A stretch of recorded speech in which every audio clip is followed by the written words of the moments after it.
My name's Dr. James O'Carroll, and it's my absolute pleasure to introduce Captain Oliver Chan. It's unfortunate he wasn't able to join us in person, but we are glad to be able to welcome him over Zoom. Captain Oliver Ollie Chan is a British pilot, so you'll hear another British accent. With over 30 years of flying experience, he started flying in the Royal Air Force before moving to the commercial airline industry.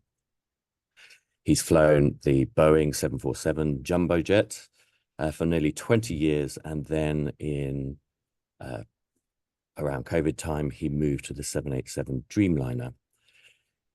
He's developed a passion for human factors, and over the last 15 years has delivered human factors training to fellow pilots, cabin crew, engineer, and other aviation workers all around the world. He comes from a medical family and has a long-standing interest in the parallels between the aviation industry and medicine. More recently, as a result of the COVID-19 pandemic and volunteering in London hospitals, he's had an opportunity to use this experience to contribute to medical simulation debriefs and other forms of training in the healthcare environment. So it's my honor to introduce him and his talk on healthcare meeting aviation. Over to you, Ollie. Thank you, James, and a very good morning to you all, and welcome to this talk, Healthcare Meets Aviation, the Parallels and Differences in How Healthcare and the Airline Industry Implement Safety Training. Thank you for joining me so early. I know it's early for you, it's mid-afternoon for me here over in London, and I am really sorry not to be with you. I was very much looking forward to being over in Stanford. San Francisco is a home from home for me, as I have family there. And I visit as often as I can. And as James said, unfortunately, due to unforeseen circumstances, I was unable to travel. So here I am remotely with you in spirit, if not in person. Now, we'll begin with an overview of what I'm going to talk to you about today. I'll start with some background, a little bit more about me. I'd like to then tell you a story, the story of Project Wingman. We'll look at our parallel worlds. We'll ask the question, what is human factors? We will then discuss human factors training in aviation. And lastly, we'll look at some examples and ideas. Now, ideally, this section would be more of an interactive discussion, but of course, doing this remotely, that's not really possible, unfortunately. But all of this will take about 45 minutes, and then there'll be time for some questions. So I hope there will be things that will resonate with you and give you food for thought. So who am I and what qualifies me to be here today? Well, I come from a medical family. My father was a consultant orthopedic surgeon. My mother was a nurse. My grandfather was an expert in GI diseases, and my uncle a general practitioner. Now, I was never going to follow in family footsteps, as even one drop of blood is enough to make me fall over. And in 1986, I saw a film that had a lot to answer for when it comes to my choice of profession. And that film, of course, was Top Gun. So in 1989, I joined the Royal Air Force as a pilot, where I spent 12 years, leaving in 2001. And for most of that time, I flew this thing, the AWACS. Now, just before I left, I remember there was a big noise about a new initiative that was being introduced in military aviation, which was CRM, or Crew Resource Management. And I wonder if any of you have heard that term before. Here's a definition. It doesn't exactly roll off the tongue. Now, if the world was a different place then, the RAF was a very different place indeed. Same-sex relationships were still illegal. Women had only just been allowed to become frontline combat pilots, and you couldn't even have a beard. This rule was only changed in 2019, and the rules actually state the maximum time to grow a sufficiently thorough beard is 2 weeks, so I still wouldn't have a chance. Now, as you saw in the previous photo, that was a large aeroplane, which means a large crew, which means multiple interactions in dynamic situations. Now, some of my older colleagues had been in the Air Force since the height of the Cold War, and the idea that they would benefit from a greater education and understanding of those complex things, human beings, wasn't well received by everyone. Now, I'm not sure that the phrase interpersonal relationship even existed back then. This was very much the day of knowledge is power, and knowledge meant understanding the machine, not the person. When I left the Air Force in 2001, I took the well-trodden path into commercial flying. And in case you're not sure, that's me on the left. Joining the commercial world, I found that things were more forward-thinking. as part of my initial training in the airlines, I was required, and that's an important word, to undertake CRM training. And this is where my interest in the subject grew. I soon became a CRM instructor, teaching both pilots and cabin crew or flight attendants in your language on their initial and recurrent, that's another important word, CRM training courses. Now, in the years since, things have evolved, and we now rarely refer to CRM, but instead we use the term human factors or HF. And that's probably the term you're more familiar with. It's a term that's becoming part of everyday language for people far outside our industries who have become aware of human factors through things like podcasts, articles, websites, self-help books, all those things that make the cross-pollination of ideas so effortless these days. Human factors is basically psychology 101, it's physiology 101, and there's a little bit of Jedi mind trick thrown in there as well. So who doesn't find those things interesting? Now, throughout my time teaching in aviation, we would often hear how there was a great interest in human factors in the world of medicine. But it wasn't until much more recently that we got to have that conversation face to face. And let me now tell you that story. So on the 21st of April 2020, I was in a lecture hall in the Royal Free Hospital in Hampstead in North London. I was in my uniform, but for all I knew, I may never fly again because my fleet had been grounded and the entire airline industry, certainly in the UK and Europe, was facing an uncertain future due to the COVID-19 pandemic. But I was there as part of something that would give me more sense of purpose than I'd felt in years, and that would help carry me and all my fellow volunteers around the country through the turbulence ahead. And that was Project Wingman. So at a time when almost every pilot and flight attendant was grounded due to the pandemic, Project Wingman was the brainchild of a clinical psychologist and two pilots who knew each other through their work in airline mental health peer support programs. Now, at the very core of the idea, at the very core was the idea that healthcare and aviation share a kinship, a common ground. It was called Wingman in a shameless nod to Top Gun, but also because it evokes the concept of helping your friends through tough times. Project Wingman was all about making the most of that common ground, using crew to set up airline-style first-class lounges in hospitals where National Health Service or NHS staff could come for a break, to chat or to decompress. We would crew the lounges in uniform, and that was to create a visual impact, but also to help develop the instant bond of trust between uniform professionals, because we were there for more than just service with a smile. Our deeper meaning was what the NHS refers to as tea and empathy, or in other words, mental health peer support. We were given a fantastic welcome and a space which was an unused coffee bar in the staff canteen that was ideal for what we wanted to create. Some hospitals, the lounges were literally a bare room, and that's what they started with. And the project was an exercise in what happens when you combine aircrew style problem solving with social influencing. Now, what began with local businesses keen to support a great cause was soon attracting interest on a nationwide scale as through national newspapers, television and radio, awareness of the project grew, donations grew, and because a lot of those donations came from cake shops, waistlines also grew. Having airline crew in the hospital was causing great excitement, and there was a real buzz in the lounge, and it was honestly difficult at times to control the number of people wanting to come in and still comply with social distancing rules. People wanted to talk about anything to do with flying, and mostly, I think, because they were so desperate to go on holiday. But of course, it wasn't long before the subject of human factors came up. Many people wanted to find out more about how human factors training is implemented in the airline world.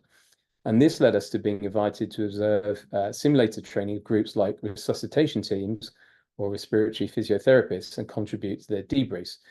And I have to say, the similarities were uncanny. Watching a hospital sim was just like being in our own training base, watching a group of cabin crew carry out their emergency drills.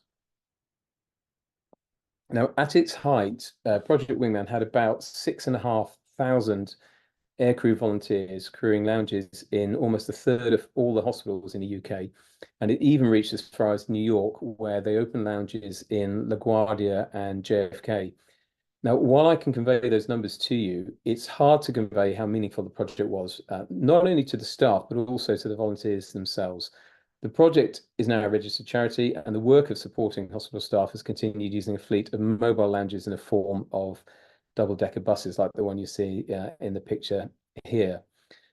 Now, Project Wingman was born from the idea that healthcare and aviation have a lot in common. Much research has been done on this. So what are the things that make us alike? Some of the similarities are high levels of training, high levels of skill. We perform complex procedural team tasks with multiple interactions. We are highly regulated. The people and personalities. We have people full of positivity. We have people full of energy, caring people.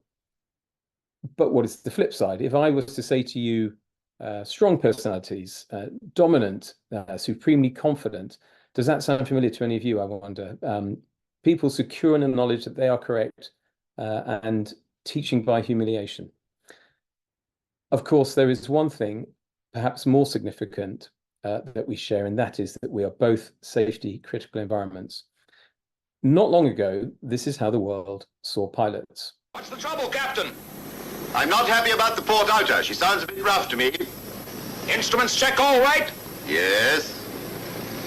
The instrument says she's okay. The chief mechanic says she's okay. Young man, let me tell you something. In the air, I am responsible for this aircraft and the lives of all on board her. And neither you nor anyone else, including the chairman of the corporation, is going to induce me to take her 1 inch off the ground until I'm absolutely satisfied she's in perfect order. Do I make myself clear? You make yourself clear. I'm right and you know I am.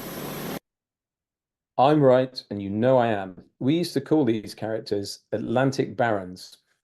The industry was based on the concept of extreme hierarchy, and the more senior you were, the less likely you were to make a mistake, right? Now, I don't know if you've come across people like that in your working life. I know I have, and I've had to sit next to a few of them for 10 hours at a time as well. Not that long ago, this is how the world saw doctors. You, examine his abdomen. Ah, take that grubby fist away. The first rule of diagnosis, gentlemen, eyes first and most, hands next and least, and tongue not at all. Look! Have you looked? Yes, sir. See anything? No, sir. Very good, carry on. Gently, man, gently, you're not making bread. Now, clearly these portrayals are of their time and they're meant to be amusing, but isn't there always, some truth in humor? I mean, the captain and the consultant are basically the same character. In fact, they're so identical, I don't know if you noticed, but they've even used the same actor. Now, having spoken so far about how much we have in common, there are, of course, differences. And to my mind, if we are to learn from each other, then it is the differences, at least in how we do things, that are more important. The Journal of the Royal Society of Medicine published a report, Aviation and Healthcare, a comparative review with implications for patient safety.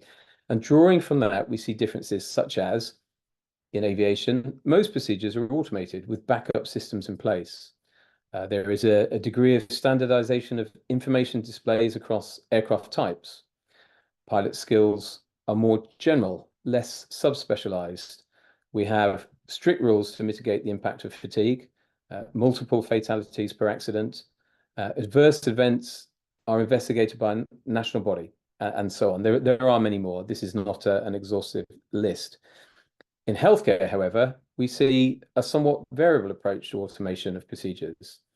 There is less or little standardization of design across medical devices. Staff skills are more subspecialized. There is a lack of rules to mitigate the impact of fatigue. Fatalities generally involve one person. Adverse events investigated typically by a local body, at least in the early stages, and so on. But there is something I would like to add to that list, which I think is very important, and that is that in aviation, human factors is regulated, it's mandatory, and it's assessed, whereas in healthcare, it's voluntary. So let's look now at human factors in aviation. Now, there's apparently a common saying among medics, if I hear one more pilot tell me this is how to do human factors, I will, and you can insert a phrase of your choice. So I do want to say, I'm not trying to tell you how to do it. I'm trying to tell you how we do it. And I want to stress this, it's not because we do it better, but because we've been doing it longer. Now, that in itself has a downside. Inherent in the nature of success of any safety management system is the fact that over time, as the system becomes more effective, cultural changes in an organization can always result in the question being asked, why do we need a safety management system? I mean, nothing goes wrong anymore. Where you see the words in brackets, these are interchangeable. So if it is a reference to aviation, then please replace that with healthcare or any other industry, of your choice. And I should also point out the word operation is commonly used in aviation, but it is meant in the military sense. So that is to mean, a mission or a task rather than in the medical sense. I mean, you know how I am around blood, so I'm not stepping up to have a go at performing life-saving surgery halfway across the Atlantic anytime soon. Now, as many of you will know, in education, they use the term scaffolding, which is an approach used to build a framework of foundational knowledge before gradually building upon that framework. And that's very much the approach we use in aviation. Now, when I teach, I always start with three simple questions: what, why, and how. What is human factors? This is something I cover at the beginning of every recurrent course I teach. And the clue's in the name, it's recurrent training. So by definition, those attending have done it before. But it's not a given that if they were put on the spot, they'd know how even to define human factors. We saw this definition earlier, and even the authors of this definition state that confusion still exists as to precisely what the term implies.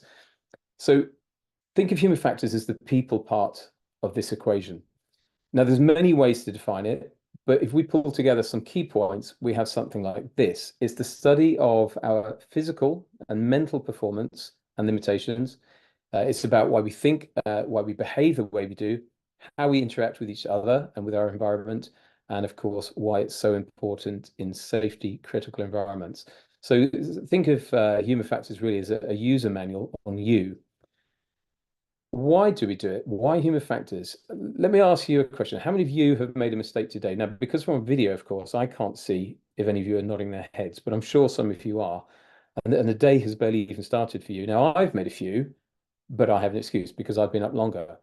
Would it alarm you if I told you that I make lots of mistakes? Now, it might be something to do with having young children, therefore never having enough sleep. And some of you may well know what that experience is like. It may be something to do with getting older. It might be something to do with being in a constant state of jet lag, but I'm human. And of course, human error is inevitable.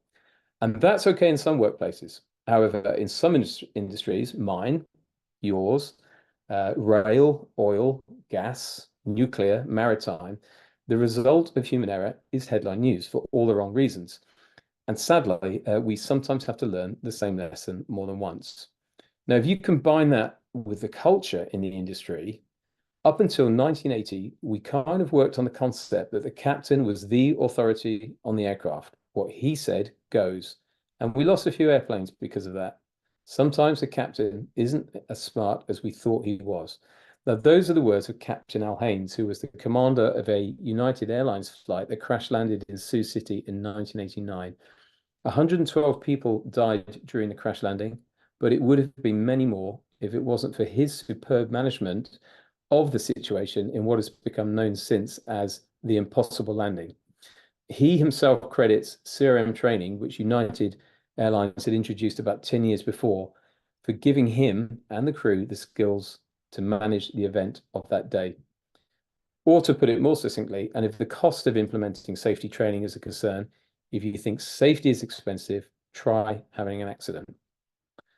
So let's look now at how we teach human factors. And I always think of this as having two parts. There's the quite literal how we do it, and then there's the individual how. How does the facilitator teach?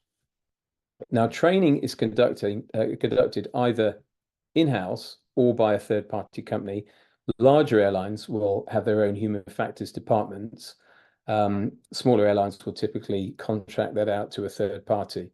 And we do it in either the non-operational environment, so that's classroom or computer-based, or in the operational environment, so simulator and the real thing in the aircraft. When we look at initial training for pilots, the first thing a pilot needs before they can get a job is, of course, a license. That's called the ATPL, the Air Transport Pilot's License. Now, there's a number of exams you need to pass in order to get that license, and a human factors exam is one of those exams. So to put it simply, you won't get a license without having passed that exam, among others, and without a license, you won't get a job. Thereafter, human factors is mandatory when you join an initial or any subsequent airline. Now, my company is only a long-haul airline, so we take pilots with about 3,000 hours of prior experience. So that equates to roughly 4 or 5 years of short-haul or domestic flying. So, of course, they will have had previous human factors training, but they will still have to do it again when they join us. It's also mandatory on an aircraft type change. So that would be, say, converting from something like a Boeing 737 to a 787. And once again on command promotion. So that's when making the move from first officer to captain. And I think the equivalent would be perhaps for you completing a residency. Now, the rules state that whenever there is a pilot as a student, the trainer must be a pilot. And the course length for this is usually half a day.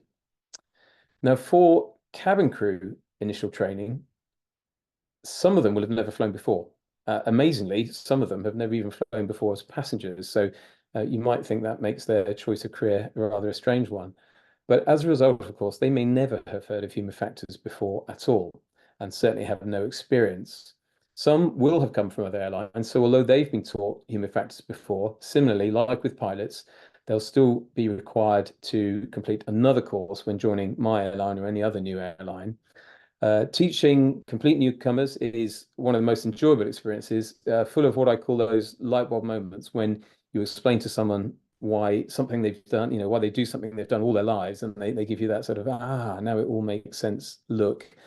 And the course length for this is a full day. And then on to recurrent training. So this is an annual human factors requalification.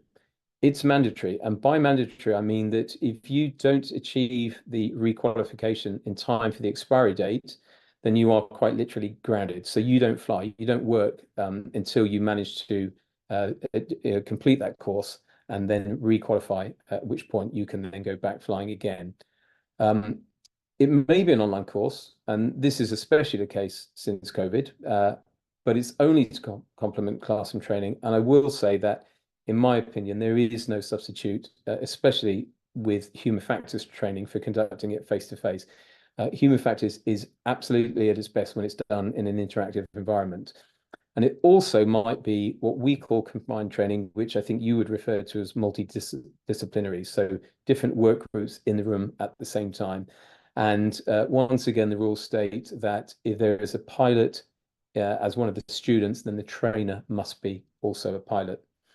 Now, there are many subjects within human factors. At the core are subjects like communication, situational awareness, information processing, decision making, leadership, stress and fatigue. And the document that directs us is this document from our regulatory body. So that's the equivalent of the FAA, that will tell us in more detail the subjects we're required to teach, who we need to teach them to, and when we need to teach them. And for example, the rules state that training should be provided in a way such that all the elements for the annual recurrent training, so that's the annual requalification, and these are highlighted in the orange box, should be covered over a period not exceeding 3 years. And then lastly, we have the more individual how, what we strive to achieve as facilitators. Now, as with any form of education, you want to make it highly interactive and engaging. And here's another very important thing. The room is a safe space. So as an industry, we've done a lot to promote an open reporting culture, sometimes referred to as a just reporting culture. And the ability to speak up is vital, especially in the classroom. Feeling free to share your thoughts and experiences might be the thing that stops the Swiss cheese lining up for someone else, helping prevent what you refer to as the never event. And I'm sure you're all familiar with the Swiss cheese model. Now, having explained what human factors is, I like to explain what it is not. It's not a silver bullet. It's not a quick fix. It does not have all the answers. Instead, it's very much about providing the tools and skills which the individual must practice using themselves. And I will say, I mean, I believe human factors is not just for the workplace. I'm a strong believer that it has a very important part in everyday personal lives as well. And I also have 2 mantras. We spend a lot of time considering accident case studies. So the first is, this is where we learn for free from someone else's expensive mistakes. But we do not apportion blame, and that's very important. But again, I'm a firm believer, if you're sitting there looking at a case study and thinking to yourself, now, how on earth did that happen? Then you'll probably be the next person to do it. So we do not apportion blame. And the second one is there is no such thing as a stupid question. Now, there may be a better time to ask the question. There may be a better way to ask the question, but it's really important that you make sure everyone in your team knows that if they are concerned, you are concerned. And asking a question is never stupid in a safety critical environment. And this is definitely not a stupid question to ask. If it's a recurrent course, they've done it before. Now, that might be twice, it may be 5 times, it might be 20 times before. But did the training stick? I mean, perhaps it was not delivered well or the candidates weren't engaged. And it is worth saying that mandatory, while that's important, it can present a challenge. You might be trying to engage with someone who has to be there, but for whatever reason, perhaps doesn't want to be. It can be a tough gig. The hardest one I've ever done was to a class of 4-year-olds when I did a talk at my son's school about being a pilot. I mean, eventually they were climbing all over me, pulling bits of my uniform off. I think one of them stole my hat. I mean, I barely got out of there alive.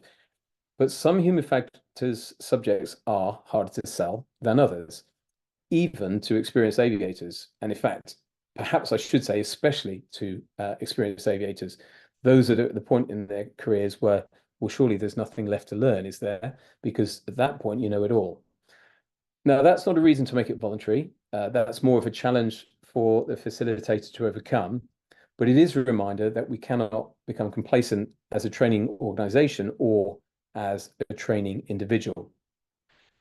Now, having told you how we train, let's look at how we assess. And it's worth saying that assessing is only done in the operational environment. So that's in the sim and the aircraft, not in the classroom. Now, another way of describing human factor skills is non-technical skills. And they are detailed in an annex in this document where they're grouped into categories, or what we refer to as competencies, containing a number of skills, or again, as we refer to, behavioral indicators. Now, I warn you, there are a lot of them, but each airline human factors training department will take these and personalize them for their own use, which might look something like this, which, yes, is still a bit overwhelming. Of course, it can be simplified. Now, I'm working with a London university that wants to introduce human factors into its physiotherapy program.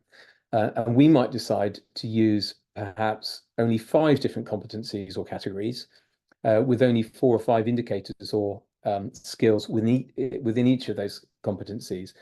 And that would make it far easier for students to process, certainly at the early stages of their learning, and also to have a working knowledge of, which is something that we very much want our pilots in particular to have. Now, for us, this matrix will be used to debrief. So in a simulated debrief, which is a highly facilitative thing, this would be on a large board on the wall or perhaps projected on screen to refer to, allowing both the student and the instructor to relate performance to the indicators on this matrix. And even with a matrix this detailed, and I think there's over 60 or so different indicators in here, we do find that the same indicators come up repeatedly time and time again in debrief. So let's look at a couple of those now. So under the competency of communication, ensures recipient is ready and able to receive information, conveys messages and information clearly, accurately, timely, and adequately, using appropriate vocabulary and standard phraseology. And for us, standard phraseology is a very, very important part of what we do. Workload management maintains self-control in all situations. And this next one is perhaps the indicator that comes up more than any other in the entire matrix. Plans, prepares, prioritizes, and schedules tasks effectively. And then under leadership and teamwork, creates an atmosphere of open communication and encourages team participation, encourages feedback, gives and receives both criticism and praise as well, admits own mistakes. Or in other words, they have self-awareness, they have powers of reflection, which are strong words. And, you know, when I think about it, it really does make me think we've come a long way, especially when I look back to some of the characters I've flown with over the years.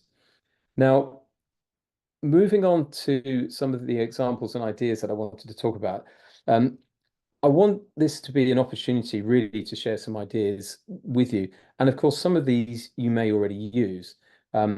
Also, I want to share some thoughts on industry experience after having human factors in place for a period of time. Now, as I said, ideally, this would be more of an interactive part, because then I might be able to learn from you and what you might have to share with me. And as I said before, human factors is all about interaction. But again, sadly, doing this online, we lose the ability to do that. But if we start off with communication. Now, when you ask someone, what is human factors? 99.9% of the time, the answer will be, well, it's communication, isn't it? And it's almost a bit of a lazy answer. We know that there's much more to human factors than just that. But communication is such an obvious core human factor skill. It's easy to overlook the importance of it. Now, effective communication is essential to share mental models, vital in dynamic situations with multiple interactions. We know that. I mean, that's basically every situation you're in, isn't it? In your work lives, at least, they're dynamic situations with multiple interactions. Now, in aviation, communication is very strict in terminology and format. We have in our operating manuals a section called the standard calls section, and that details the exact words that we should use. And even simple words for yes and no are exact. The word for no is negative, but I don't know if you know, the word for yes isn't affirmative, it's affirm. The reason? Well, to remove any possibility of confusion that could exist, because both words have the same ending. You could easily misunderstand a response if you only heard the last part of the word, and that would leave you with a mental model that's not just incorrect, but in fact entirely the opposite of what it should be. Now, to give you an idea of how strict our terminology can be, this table is an extract from the standard call section of our operating manuals, and it shows the exact way to coordinate even a simple task, such as applying a parking brake. A difference in communication styles between disciplines and a difference in communication styles between individuals is one of the fundamental barriers to effective communication. So even though setting a parking brake is a simple task, there are actually a few people involved, different disciplines, if you like. So it needs to be coordinated by us on the flight deck with a crew chief outside. Now, the crew chief will be wearing a headset and connected by intercom. But that's really only a little bit more advanced than the 2 paper cups and piece of string that we saw in this slide earlier. So not only is the terminology exact for us as pilots, but we also rely on it being exact on the part of the crew chief outside the aeroplane as well. And the response to being instructed to set the brakes to park by the crew chief outside is, in the blue box, brakes set to park. Saying something like parking brake set may convey the same message, but technically it isn't correct. And actually, some training pilots might pick you up for an inaccuracy like that. Now, that may seem unnecessary, but being sure of the state of the parking brake when there's people moving around outside the aircraft, and a lot of those we are not able to communicate with, it has safety implications. So, of course, we want to be sure we get it right. One of the things that comes up in conversation quite often with doctors is the way we do handover briefs. Now, it's easy to think that handover briefs are only important during periods of high stress or arousal, but we found that you're equally as likely to get something wrong because of poor communication during periods of low stress, low arousal, those graveyard shifts when all you can think about is sleep.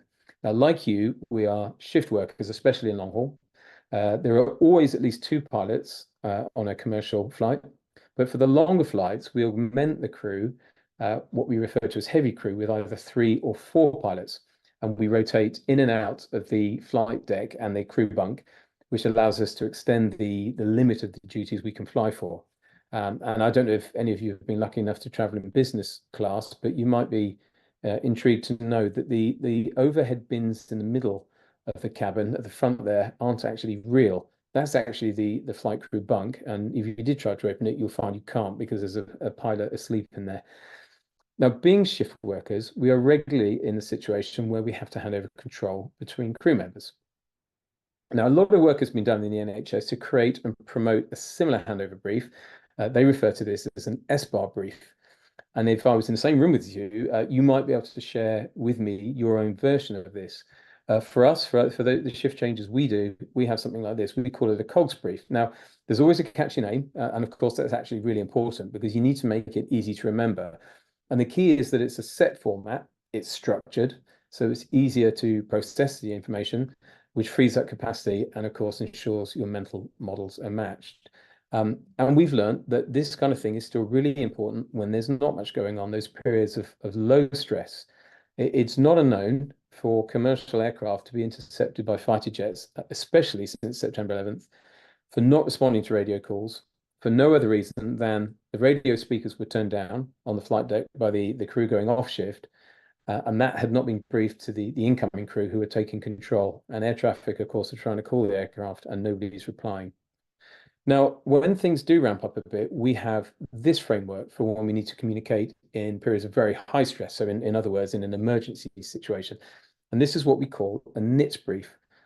Nature, intentions, time, and special instructions. Now, because this is for transmitting the highest priority of message, the recipient is also trained to expect to receive it in the same format, but then, of course, to read back the message in the same order it was transmitted, which is, of course, a vital step to reduce the chance of error, especially when communicating with someone who doesn't speak the same language with you as their first language.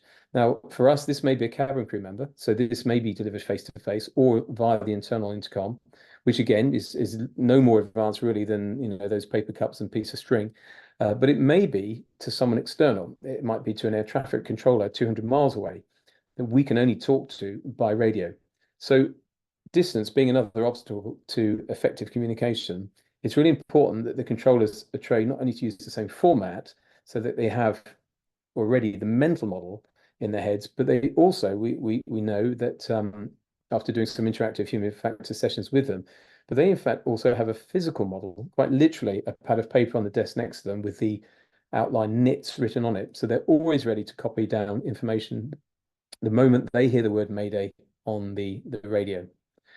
Now, the next thing I wanted to talk to you about is a thing we call automation dependency, which leads to this classic phrase.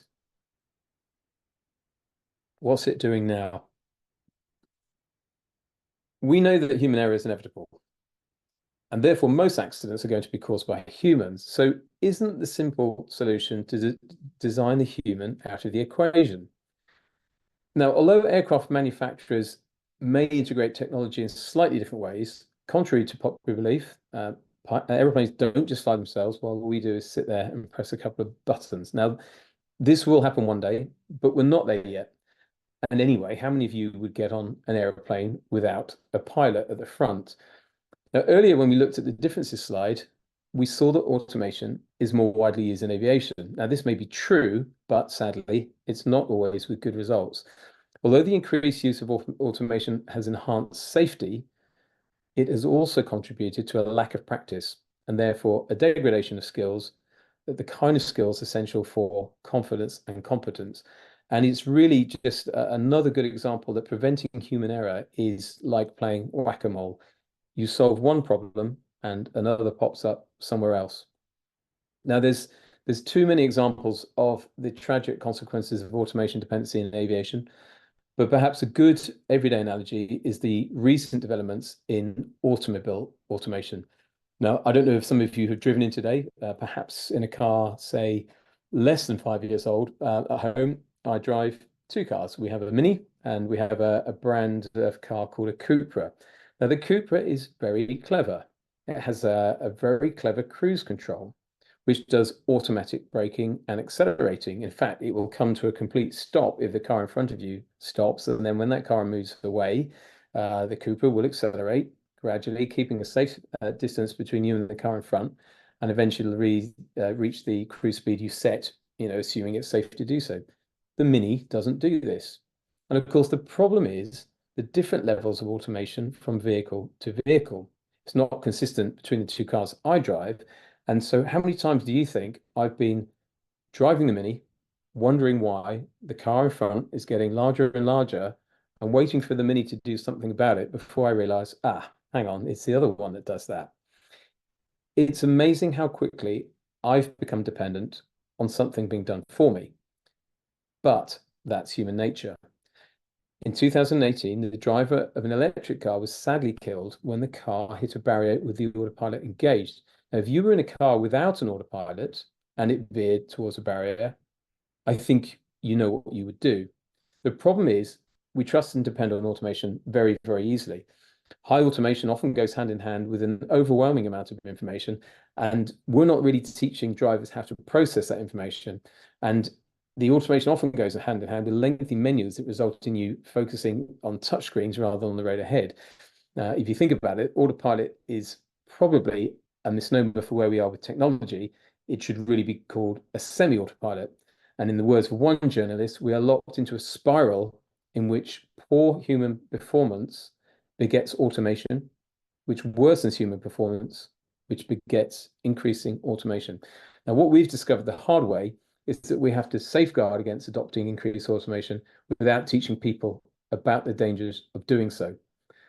On a modern glass cockpit Boeing, so that's an aeroplane that has TV screen displays, the route the aircraft is programmed to fly is shown by a magenta line. And the children of the magenta is a frame coined by an American Airlines captain, Warren Vandenberg, at a training conference to describe the generation of pilots that follow it without question. They know nothing else. Essentially, they grew up with this technology. They didn't learn to navigate with a map and a compass and a stopwatch. And yes, I have been around long enough that is how I learned to navigate. The comparison really is the generation of drivers who have never used a map when driving a car, but they have ultimate trust in the GPS in the car. And we've all heard stories of people like that ending up with the front wheels of the car hanging over a cliff because that's where the GPS took them, and they never thought to intervene. Now, you all know better than I do where automation is likely to go in healthcare. Our experience, though, is that as automation advances, you do need to train people to manage the automation. And we do also assess this. There is a competency relating to the use of automation. The key with automation is to understand not just your limits, but its limits as well. As Captain Vandenberg says, to know how to go from the highest level of automation to the lowest when you need to. Or in other words, for you to take control when the automated systems do not function as intended, and to train constantly in preparation to ensure there is no degradation of skills. I'd now like to look at this idea, failure management. Now, even though it's early in the day for you, you've all made thousands of decisions already. Most of those decisions, of course, we don't really think about, and they occur without conscious thought. Now, that's either because they're very simple decisions, they're decisions they've made before, or they might be decisions where the outcome isn't really that important. You know, something like, what am I going to have on my toast this morning? Although I do appreciate that might be more important for some than for others. Now, of course, in all safety critical industries, getting it wrong is extremely costly, which means there is more pressure on the decision-making process. And that, of course, in itself increases the potential for getting it wrong. So the need for a tool to help people make consistently robust decisions in those kind of industries has led to decision-making, or as we refer to them, failure management models. Now, when my wife and I went to antenatal classes in preparation for the birth of our elder son, I was fascinated to hear the midwife at one point teach us the model that they use, which is BRAINS. B stands for benefits. What are the benefits of this course of action? R for risks, A for alternatives, I for implications. N is for nothing, because sometimes actually it's okay to make the decision that we're not actually going to make a decision. In fact, we're going to revisit this in an hour's time or so.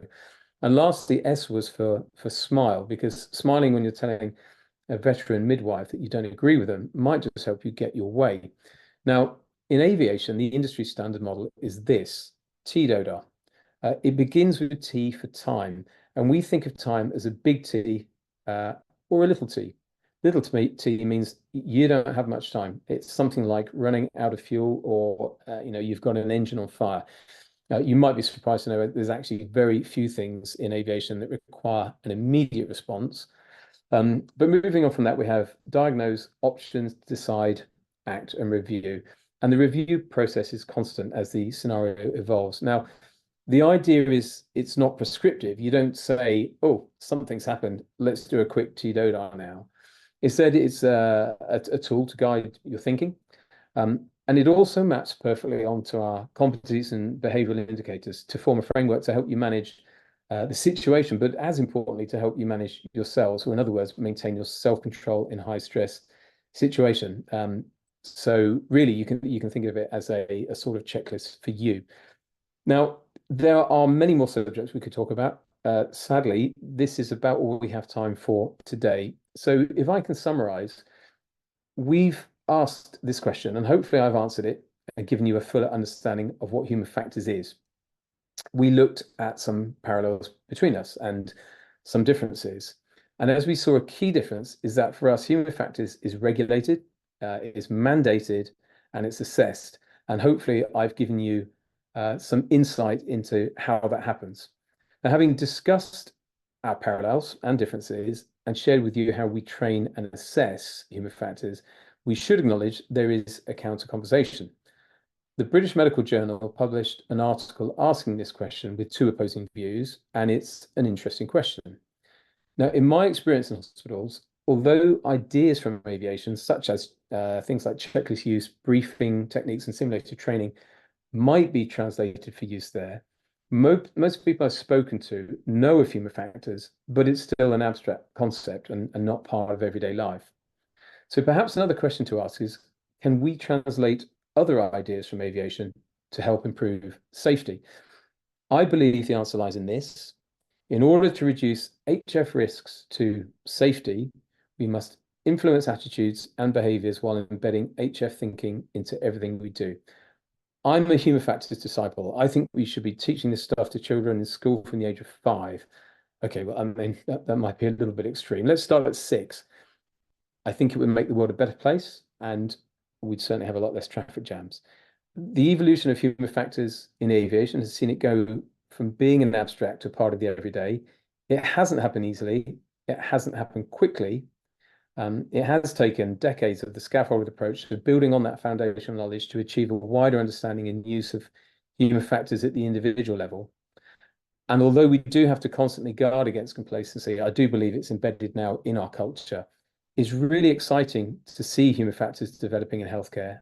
And I hope some of what I've shared with you today helps you consider what the next steps could be to embed it more fully in your culture. Because in the words of a great philosopher, every step leaves a footprint, no matter how small. Thank you. Wonderful, Ollie, and a great Kung Fu Panda quotes at the end. So we've got some questions, and if there are any more, please do put them in the Q&A box, and I will go through them. So starting from the top, James, thank you. In OB, obstetrics and pediatrics, we have groups with in situ multidisciplinary CRM simulation training, which includes our nurses, our obstetricians and anesthesiologists. Do you have parallel? I think you mean, do you have parallels in other subspecialties? Do you try to have training with everyone from the whole crew? Sometimes, yes, sometimes. Now, in simulation, so part of the jeopardy, if you like, for us with simulation is that whilst a lot of the simulation is training, and it's certainly true that as an industry, we've tried to move away from constantly checking and assessing. One of the things that is true is that there's always an element of jeopardy because it's also how we revalidate our pilot license. And of course, without that license, you can't fly. So although, I mean, on very rare occasions, you may find somebody from a different work group, such as a cabin crew member, coming into a simulator to watch how that's done. That would only be done, of course, if the pilots were comfortable with that. When we do training, however, in our emergency rigs, so this is where we train things like smoke in a cabin, the drills of opening doors, all that kind of stuff. Then yes, that is actually done. Like again, to use your phrase, multidisciplinary. So for us, it is what we call combined training. So we do that with other work groups. And we do sometimes, I wouldn't call it training together as such, but we as human factors instructors do deliver to other work groups within the company. So to engineers or what we call the traffic officers, they're the people who do the coordinating of the aircraft turnaround on the ramp outside the aircraft. And they come from all over the world as well. So that's where we have, all the fascinating things like cultural differences to bring into the conversation. Okay. Great. And then Jill Abir, thank you. So in healthcare, we're often tired. And she's put, are there fatigue rules related, regularly reviewed, and what are these based on? So the answer to that is I'm often tired as well, as I said earlier. It's definitely a function of doing this for far too long. And that thing we share in common, being shift workers. The rules were last reviewed. I'm going to say in the States, it was, I don't know if people are familiar with the Colgan air crash. Now, this was a reasonably light aeroplane, but in the crash investigation, um, they discovered that fatigue was a major causal factor. And when they look at the sort of the background, the commute that the crew members had taken to get to work, to report for the flight, to then fly this aeroplane. I mean, one of them commuted all the way from Alaska. Now, of course, in America, that kind of commute is far more, far more commonly done. People live in far distances away, and they do commute because of the nature of your domestic airline sort of network. We don't have quite the same thing in the UK, and one of the things we're required to do actually is live within an hour and a half of the airport in terms of the sort of the regulations around our crew duty limits. Now, the FAA reduced the amount of time that pilots could work for, what we refer to as our crew duty limit, soon after the Colgan Air crash. As it happens in Europe, they were actually increased. So, what are they based on? Traditionally, they were based on really research and experience, and we're dating all the way back to probably either between the wars or around wartime studies. I mean, that's originally what they date back to. But a lot of the things we use in human factors, I mean, human factors has been around in airlines for about 40 to 50 years now. But a lot of that, if you think that started in the 80s, a lot of the physiological aspects and understanding in particular did date back to things that they discovered during wartime, because war, unfortunately, is one of the things that pushes aviation technology, pushes the boundaries in a great way. So the original rules would have been based on things back then, but they have been more recently reviewed. Does it happen regularly? If I was to give an answer, probably not regularly enough. Okay, thank you. There are obviously naysayers when it comes to human factors. So a question from Sheila Pecole, how do you get these on board with these processes in terms of human factors training and CRM? It's a very good When they question. were initiated. Yeah, it's a very good question. And honestly, like I said, I've seen that evolution now. In a way, it's one of the things, I suppose, for me personally, having just been around long enough, I've been around at a time when it was kind of first introduced. So I've been there by coincidence as it's evolved. I think the simple answer is it really is the challenge for the facilitator. Um, I mean, there's a great wisdom, isn't there? That and some of you may have come across this, of course, yourselves. Maybe another parallel, those that would benefit most from human factors training are probably the last to realize that. And honestly, with some experience in facilitating human factors, you can probably tell within a few seconds of walking into a room who those people are. Often they are, sad to say, some of them more experienced, some of those who perhaps should know better. But it is also very true that there's a generational shift here. I mean, I think that younger pilots, younger crew members coming in, they're just very much more in tune with, like I said earlier, psychology, physiology. People are just interested in this subject more. So, there are times it's been a struggle. And as I said, the challenge is very much down to you as a facilitator.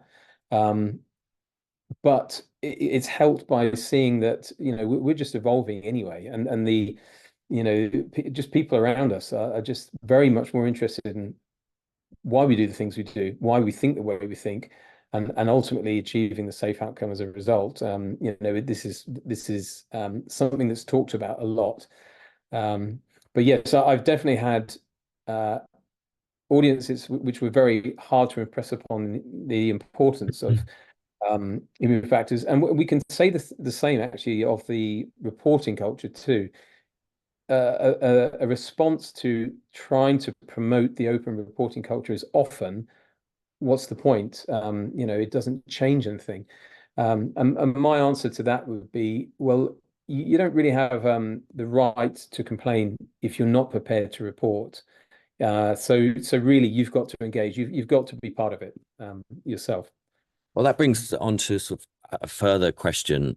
In healthcare, we report things when they go wrong. We sometimes report things when they haven't quite gone wrong, but potentially could do a near miss. Are there similar systems in aviation in terms of recording when there was the potential for harm, but it didn't quite happen? Yes, there definitely are. And we talked about the open reporting culture. Don't get me wrong, you sometimes have to gently encourage people to believe that that does exist. And again, you can't, be complacent, because there's always cultural shifts within an organization. But in a way, there's two aspects, I think, to the answer. Firstly, you have to push that. Really get people to buy into the fact that there is no jeopardy if you report. The other aspect is your reporting confidential? I don't know if in medicine you have a confidential reporting system. We do. And I will say that there's also something else which is a very good way of making people quite proactive in reporting things. And that is that, of course, the airplanes record a lot of the things that we both do and say on board.